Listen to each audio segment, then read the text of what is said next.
Need your daily fix on mixed martial arts? We're going to kind of recap Bellator 155 from UFC 198. Who's who? Kind of a controversial decision. And who's not. I couldn't figure out why, and then it hit me. Well, don't you fret, because Golden State Media Concepts got you covered. Get your daily dose of MMA podcasts. Everything from the UFC, Bellator Fighting Championship, Extreme Cage Fighting, Invicta Fighting Championship, and so much more. Join us as we talk about some of the biggest names in mixed martial arts. We've got you covered here on Golden State Media Concepts MMA Podcast.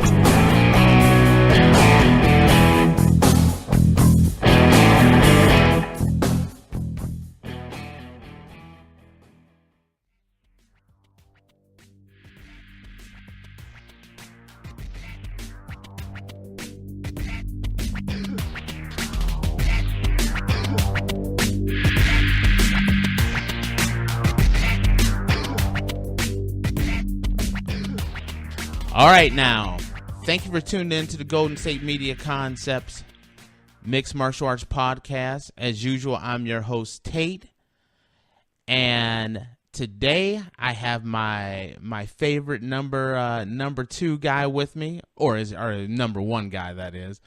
I'm talking to you at our studio in Sacramento, and William is talking to us from the 209, the land of the Diaz's, Stockton, California. What's going on there, Will? 209 represent. What's up, everybody? So you're hanging out remotely. You're down in Stockton, and I'm up here in Sacramento. This is something that we don't normally do, so it's kind of weird not having you in the studio. Yeah, but it's fine. I like being here. It's nice. I got the Diaz vibes right here. I'm representing. I feel good. So it's kind of one of those weird. It's kind of a weird week because with Thanksgiving coming around the corner, it's pretty much been, Thanksgiving holiday for me, and I had the lamest weekend vibe. I'm still, it's Tuesday, and I'm still carrying that Thanksgiving weekend vibe over. All I did this weekend was I watched MMA. I watched this weekend's UFC events. I watched King of the Cage. I watched Access TV.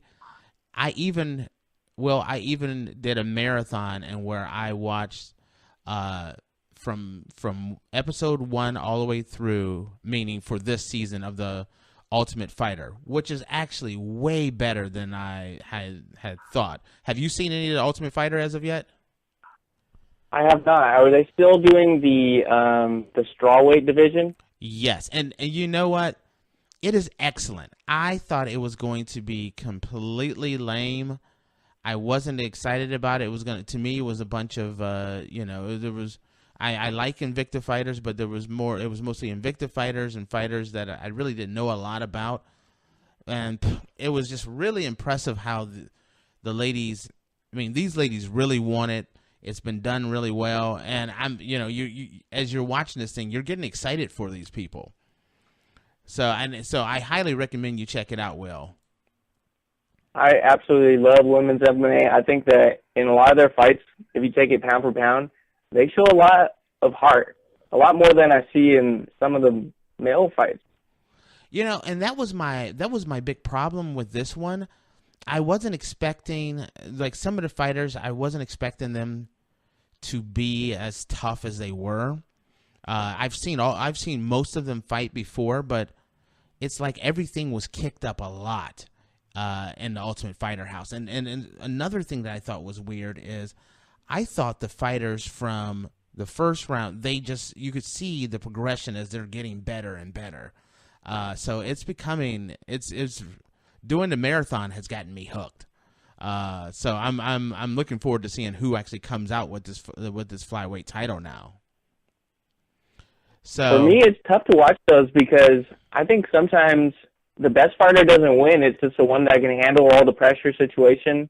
There's a lot of fighters that aren't able to be kind of adapt to that reality TV situation.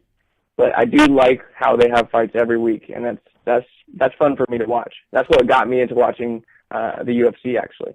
I wasn't, I've never really been a big Ultimate Fighter fan, but I found my way of just doing a marathon of it is just it made you really engage with the fighters and you really cared about what's going to happen to them. So, I really am shocked. But the main thing I didn't mean to go off on my weekend and what this Ultimate Fighter, but I was going to ask you, you had a pretty big weekend. What did you do this weekend? I was running all over the place. I was doing a Spartan race for the first time in San Francisco at AT&T Park. All right, and I have no clue what a Spartan race is, for the record. You don't know what a Spartan race is? I have no clue what a Spartan race is. Never even heard of it. Have you heard of a Tough Mudder? No. Okay, so basically they are these events that are held for fitness enthusiasts who want to do a lot of obstacle courses, do a lot of circuit training, just have a kind of marathon with funner events dispersed throughout it. So it's not like, I think running and doing a marathon would kind of be boring to me. Right. So I like doing exercises like burpees, climbing over walls, doing rope climbs, and like just generally just running around in whatever cool format they can do. And this past weekend they had it in AT&T Park. So you're basically doing a three mile sprint across the entire park, all three levels. They kind of divided it really nicely, and it was a good workout. I was running for an hour straight, just nonstop action. Now, see, that's why you're in better shape than I am. I'll go. Nowadays I go to the gym and I try to go to the gym like at least 4 to 5 days a week lately. Nowadays, and I try to spend about 2 hours at the gym. But I'm not on your level at all. No way. Hey! You were running around back in your day. You were doing a lot of big things. Oh no! Back in the days, I would have football practice, then go right to the gym for karate and jiu-jitsu and judo and everything like that. Now that I'm a little older, I'm like, go to the gym, I do the elliptical for about an hour, and then I lift weights, and then it's a wrap. Yeah. For the rest of the weekend, actually, I did similar things to what you were doing when you were in San Francisco. I was experiencing the nightlife there, and that was very interesting. Oh, San Francisco nightlife is amazing. For the listeners out there, if you've never been to San Francisco has a little something for everyone. If you want to go dancing, you can do it. If you want to go bar hopping, it's some of the best bars in the country. If you just want to, bar hop and do and hit a lot of restaurants where you get little appetizers or tapas, there's literally something for everyone. Well, now, what did you do anything in particular there? Oh, I was running all over the place. I went to this bar. I wanted to ask you if you've ever been to it. It's like something Saloon. Have you ever been there in San Francisco? I'm not sure. I don't believe so. I've been to a lot of saloons, though, in my life. I can't remember what the extra part of, it's McTeague's Saloon in SF. No, I haven't been there. And that was an interesting experience. There's is that something there's a lot of partiers out there. Can you explain why it's an interesting experience, or that's one that's maybe meant for a conversation off air? I can set the environment, but there's a lot of things that were off air. It's a super dark, kind of grungy bar, super packed. The smell was very interesting, and there's just it's hard to move around in there. But whenever you look up and down and all around to the sides, there's a piece of history in that bar, and that was what was really cool about it. And what was the history? Is there anything that you can share? Just old-time saloon things. It's kind of like a Western ranch just located in Polk Street in San Francisco. So it was kind of out of the ordinary from all the other bars that are kind of modern and more conservative, if you want to say. This one was just out there. Yeah, and there's some bars in San Francisco that, would just shock people. And then there's some really conservative bars. Literally, there's something for no matter how weird you are or how conservative you are, there's something to do in San Francisco. That's why I love working in San Francisco. A lot of people always used to think I was crazy to live in Sacramento and drive to San Francisco every single day. It was well worth working in San Francisco. And then I lived there for a long time as well. Now, we're going to change. I can definitely see the appeal. Go ahead. Yeah, I can tell in your voice that you can see why living in San Francisco would be fun. Yeah. Now, today we're gonna cover our regular basic topics today, but I thought about doing something a little different here, Will. Normally, I take the lead and I pick the topics that we're gonna cover, and then you follow along. Today, I do not know what the topics are gonna be. I want you to pick the topics, and we'll go segment by segment. The only topic that I want to make sure that we cover is that we're going to talk about the Holly Holm. I was about to say Jermaine Duranamy. Holly Holm versus Chris Cyborg in the third segment. That's the only thing that I'm taking the lead on. So, Mr. 209, since you're taking the lead here, what is going to be our first topic that we're going to talk about, or what do you want to talk about? You know what? Let's start off with the biggest event that we could possibly talk about, and this is metaphorically and physically. Let's talk about that Bellator heavyweight tournament. Now see, I was hoping you would talk about this. First off, I'm going to start by saying that this is no heavyweight tournament. Half the fighters are light heavyweights, other half of the fighters are heavyweights, and all the fighters are over the hill. I hate to say it that way. Oh, yeah. So you are correct. All right. All right. And the first thing is, I've been getting a little. I don't know if they've announced the official matchups, but I know they were talking about Rampage versus Chael Sonnen. They were talking. Yep. They were talking King Mo versus Ryan Bader, which is the youngest of all. 2 for 2. Okay. Then there's Frank Mir versus Fedor.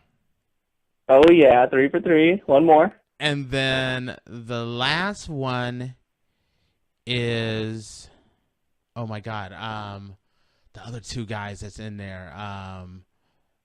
Mitrione versus... Oh, Big Country.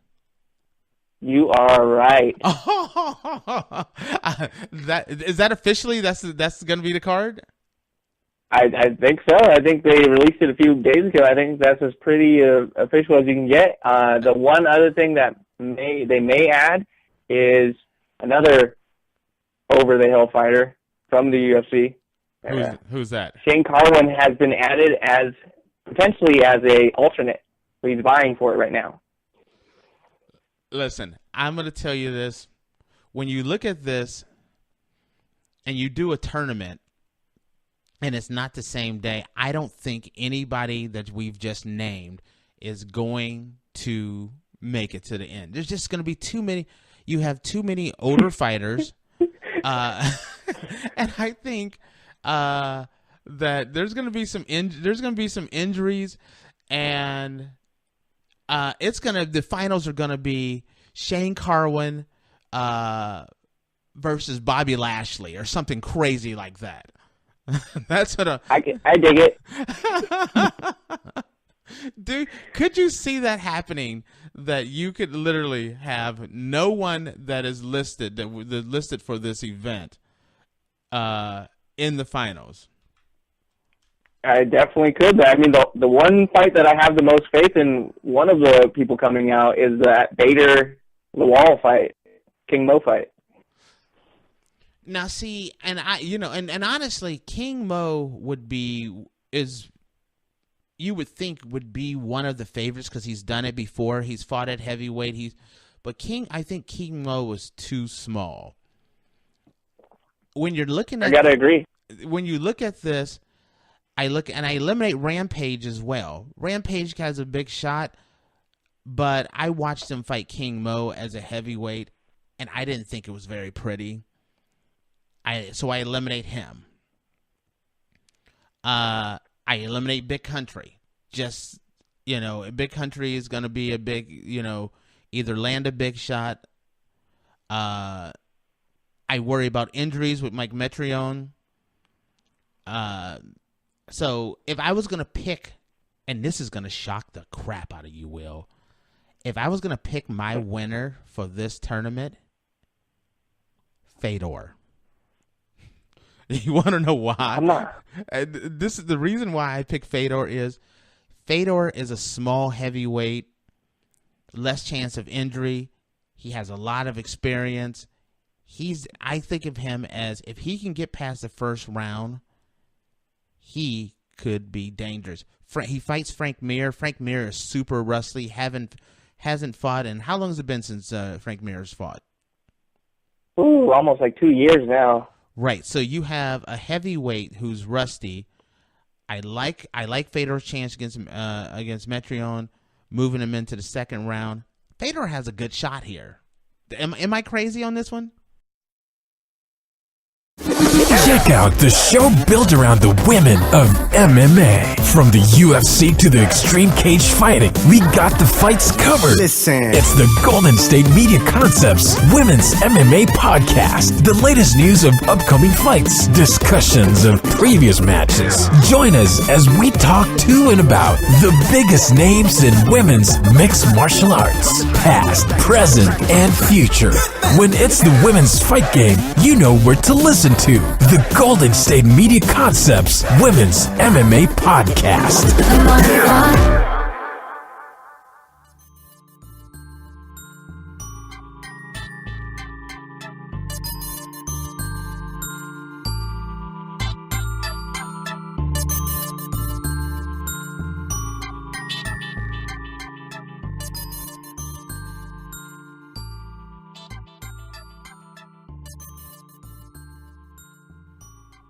Well, there's the other part. You're not crazy, but you have him beating Mitrione, who just knocked him out. Wait a minute. That's a little revisionist history. There was 2 knockouts. They almost knocked each other out. Yes, we never saw who was going to win that fight. They both landed shots at the exact same time, synchronized knockouts, and then Mitrione woke up first. That was the early bird got the worm that day, but it didn't show me that Mitrione was so much better than Fedor or vice versa. You know how big of a Fedor fan I am. It's hard for and I'm me not the to... Fedor fan. Think about that. You're the Fedor fan, and I'm not the one, and I'm taking Fedor. It's hard for me to watch him fight nowadays. It's hard for me to pick him nowadays after seeing some of his last few fights. So no comment. And that's and that's the reason why I'm taking Fedor. I think Fedor has a lot to prove. He knows a lot of people have been talking about him as being washed up. No one has given him a chance here. I think this is an opportunity for Fedor to really shine.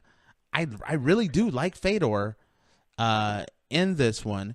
And then, funny enough, it would be Fedor and then the light heavyweight champion. I can't just skip this. Ryan Bader. Bader would be my second favorite to win it. All right, you talked about people being undersized. How do you feel about Chael Sonnen in this? It depends on how much juice he's drinking. How much Minute Maid he drinking. That's all I'm gonna say. I don't think that he's gonna be at a disadvantage. Matter of fact, I think Chael's gonna be very tough to handle. The one thing that will even things out with Chael is the fact that he will take a lot of fighters down, and he will wear a lot of fighters out. Once you get, especially these heavyweights, if you can get them down and ride them for a round, that'll take a lot of starch out of him. At that point, if he doesn't get cracked early, Chael will have something to say. I can see that happening. He's the least over the hill out of all these fighters that I have been watching. Aside from like the people that are in their relative primes, like Ryan Bader and Ryan Bader. All right. So now I've given you mine. Who do you see? How do you see it as breaking down? And are you excited for this? I am actually really excited for this. I was a fan of all these fighters in their primes. I was actually a fan of all of them. I think that they all had something to bring to the table. It's hard for me to choose a definitive winner. I'm kind of going on the flow with this one. I could break down each of these fights that we have here. I would say that Rampage beats Sonnen. I would take Mitrione over Nelson. I would take Bader over King Mo. Start over, because I'm going to give you name the match. You tell me who you think is going to win the match, and I'll tell you who I think is going to win. Okay. Let's go with Rampage and Sonnen. I am choosing Rampage. I am taking Chael. The last time I saw Rampage, he was really out of shape when he fought King Mo. Really, really out of shape. The last time I saw Chael, he was taking Wanderlei Silva down and taking all the starch out of him and handily whooping Wanderlei Silva. I'm taking Chael. Yeah, that's probably the closest I have between all the fights. I slightly give it a Rampage just because of the power and kind of the size that he's going to bring into the fight. Okay. The next fight is Mitrione versus Big Country. And I am going to go with Mitrione. I am too. I don't trust Big Country. I think Big Country is a lot older. He has had a lot of fights. I don't. His Big Country's biggest issue is cardio and being in shape. I think as the fight goes past, if it goes past the first round, I don't think Big Country has any shot at all. I see it the same way. I think Big Country is going to be looking for a knockout. Mitrione's just too lengthy, too tall for him, too big for him, and I just don't see it happening for him other than maybe a first-round knockout in his favor, which is highly unlikely for me at the end of his career right here. Well, Mitrione's one of those guys that is willing to stand there and bang, and so I do give him a chance because I don't think Mitrione's going to keep his distance from him. So I think Mitrione's going to get right in his face and is going to decide, I'm going to launch my nukes and you launch yours and see who lands. I see some kicks coming from Mitrione. I think he learned a little bit from his Fedor encounter. I don't think he's going to want to swing with someone with a big belly. I don't know because, he got snake eyes and still came out as a winner. I don't know if he did learn anything from the Fedor fight. So, all right, but anyway, I agree. All right, we both agree on that Mitrione beats Big Country. All right, so now we're here at Darth Bader versus King Mo Lawal. I am going to choose Ryan Bader. I think he's just crisper, fresher, more in his prime, bigger, and he just has the wrestling advantage, in my opinion. Okay. First off, Bellator should do the right thing with this one. In the first round, it should be a Bellator light heavyweight title match between King Mo versus Ryan Bader, and the winner gets the Bellator light heavyweight title, and gets to move on in the tournament. That's because King Mo was supposed to be the guy fighting for this title next anyway, so kill two birds with one stone, knock that title match out, because it'd be kind of wrong for King Mo to beat Ryan Bader and then be like, oh, I just beat you, but I don't get the title, but now, you know what I mean, I have to fight you again. So I think it should be a light. Well, if they both weigh in at 205, if they both weigh in at 205, it would be more official, but I don't think that's going to be happening. and that's a kind of a different fight matchup for me. So, I mean, I don't know what – I mean, anything's possible when it comes to Bellator, but I would love to see that. Yeah. All right. Anything else you want to say on that one? Well, who did you pick? What's that again? Oh, I didn't give you my answer. My answer for that one is Ryan Bader. I got Bader winning that one. All right. So now we're on the last one. Kind of the twilight fight here with Fedor versus Frank Mir. And this one's tough for me. Man. On one hand, you have Fedor. He's always got that mystique for me. It's just that he's just a little bit past his prime now. But then on the other hand, you have Frank Mir, who is coming off of a suspension himself, 2 years out of the game, working just to get back in. He's probably been training, but not in fight shape. I'm going to have to go with Fedor. I think both of their chins are kind of shot at the end of this, towards the end of this run for them. But I think Fedor is just going to be in more of a fight shape since he's been around for a little bit longer right now. How about you? I got Fedor all day. And I go back and I look at Frank Mir at the end of his career, at the end of his UFC run. I felt like he got a little too big at the end of his run. He had gained I felt like a lot of extra weight, which he thought was a good thing. But it won't be for a fight like this. I think Fedor will be too fast. He already proved against Mike Mitrione he still packs power. I see Fedor winning this one kind of easy. And dude, how reversed is this? That the fact that I'm over here hyping Fedor, and you're the one that's kind of reluctant on Fedor. Hey, I haven't hyped Fedor for a long time. I've hyped Pride Fedor for a long time, just not most recent Fedor. I've never been a Fedor guy, but this one I like Fedor in. Yeah, he's one of the quickest ones in this whole tournament, honestly. He has light heavyweight speed. He has heavyweight power. There's no one there's going to be a lot of guys that are just going to be coming in to really just throw bombs. I tell you, the one person that scares me with fighting Fedor is Chael. I think Fedor could get into a little trouble with Chael. Chael's wrestling skills are very underrated. Oh yeah, definitely. Chael is a hell of a wrestler. Okay, how do you see? This is kind of a rumor mill. How do you see Shane Carwin fitting among all these heavyweights here? Okay. It's weird. You look at if Shane Carwin's an alternate, I think he will get a shot in there. I don't know. See, Shane Carwin hasn't fought since UFC XX12 back in 1972. I mean, yeah. You know what I mean? Did you see his last fight? No, I did not. How did he look?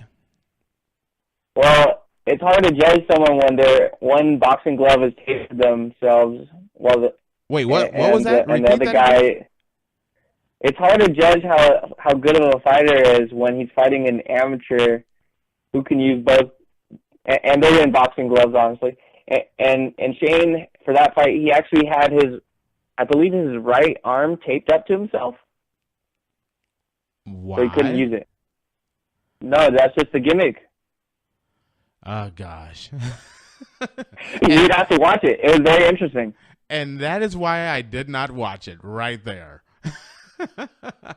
Hey, sometimes we have to delve into a little of the circus fights in order to truly appreciate the good ones.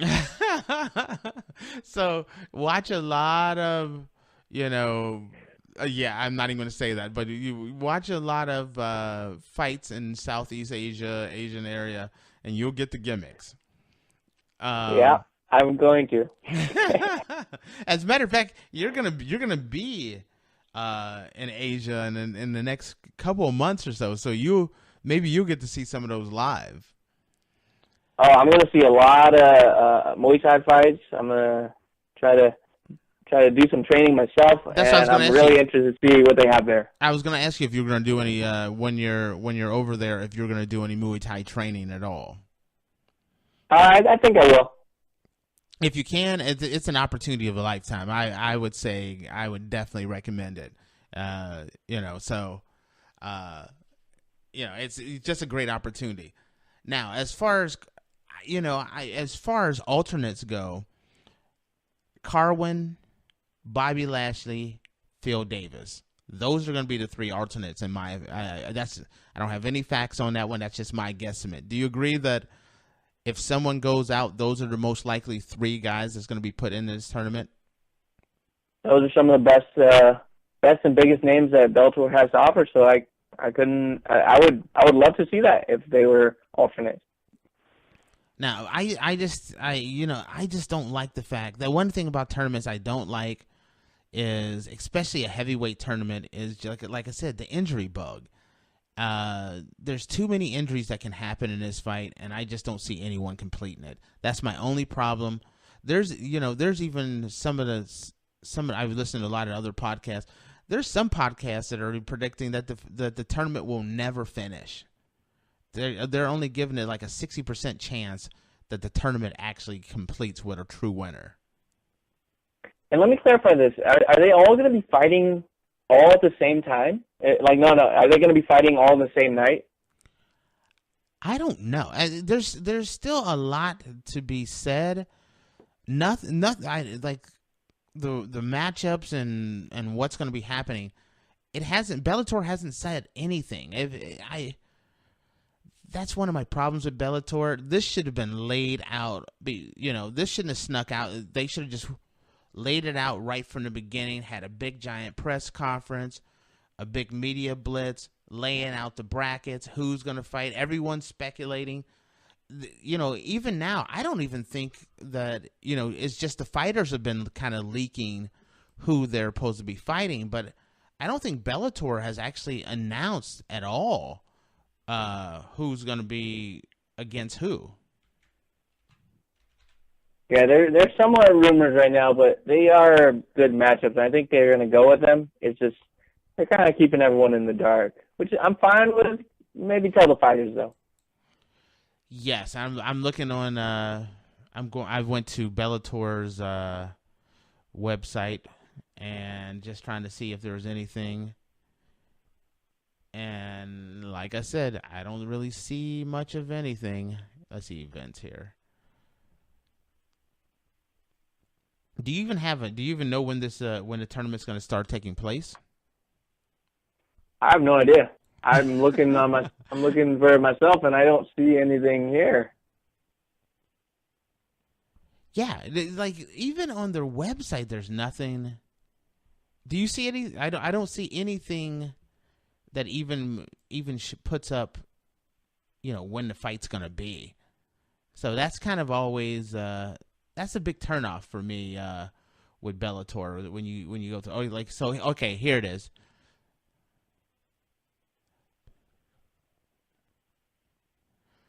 Oh, so, I think I've seen something too. That's dated November 13th, which was they announced who's going to be in it. It says, spanning multiple events and locations throughout 2018, the 3-round tournament allows for matchups never before thought possible, and will ultimately crown a new Bellator heavyweight champion. So I think it's going to be multiple events. So they're gonna stretch this out a little bit to make sure. And you know what? I kept saying that Phil Davis, and Bobby Lashley and all those guys who Shane Carwin are going to be alternates.